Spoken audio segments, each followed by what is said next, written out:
Giraffes Can't Dance. Orchard Books, 1999. By Giles Andreae. Illustrated by Parker-Rees.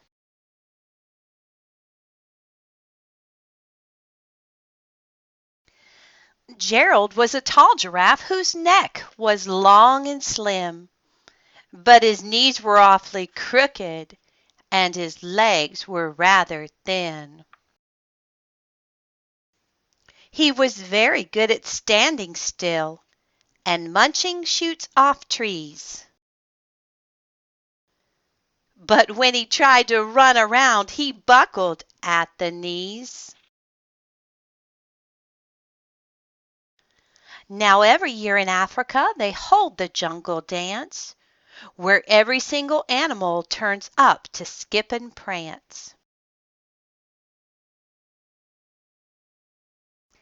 And this year when the day arrived, poor Gerald felt so sad, because when it came to dancing, he was really very bad. The warthogs started waltzing, and the rhinos rock and rolled. The lions danced a tango that was elegant and bold. The chimps all did a cha-cha with a very Latin feel. And 8 baboons then teamed up for a splendid Scottish reel. Gerald swallowed bravely as he walked toward the floor. But the lions saw him coming and they soon began to roar. "Hey, look at clumsy Gerald," the animals all sneered. "Giraffes can't dance, you silly fool. Oh, Gerald, you're so weird." Gerald simply froze up. He was rooted to the spot.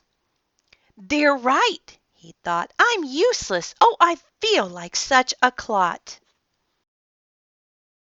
So he crept off from the dance floor and he started walking home. He'd never felt so sad before, so sad and so alone. Then he found a little clearing and he looked up at the sky. "The moon can be so beautiful," he whispered with a sigh. "Excuse me," coughed a cricket who'd seen Gerald earlier on, "but sometimes when you're different, you just need a different song." Listen to the swaying grass and listen to the trees.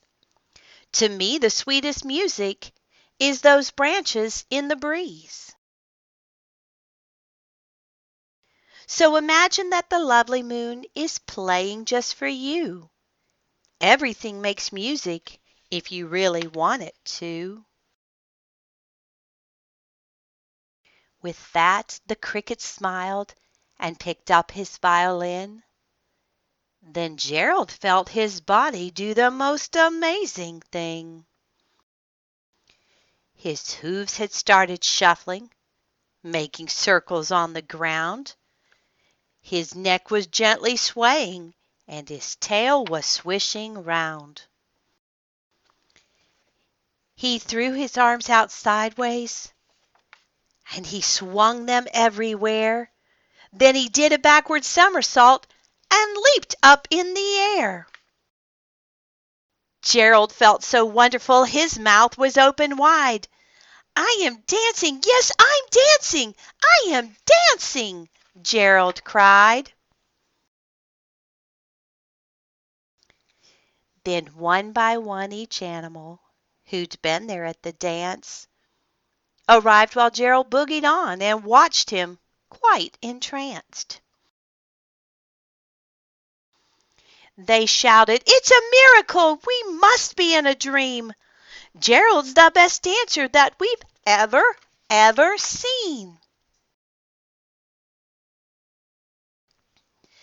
did you learn to dance like that? Please, Gerald, tell us how."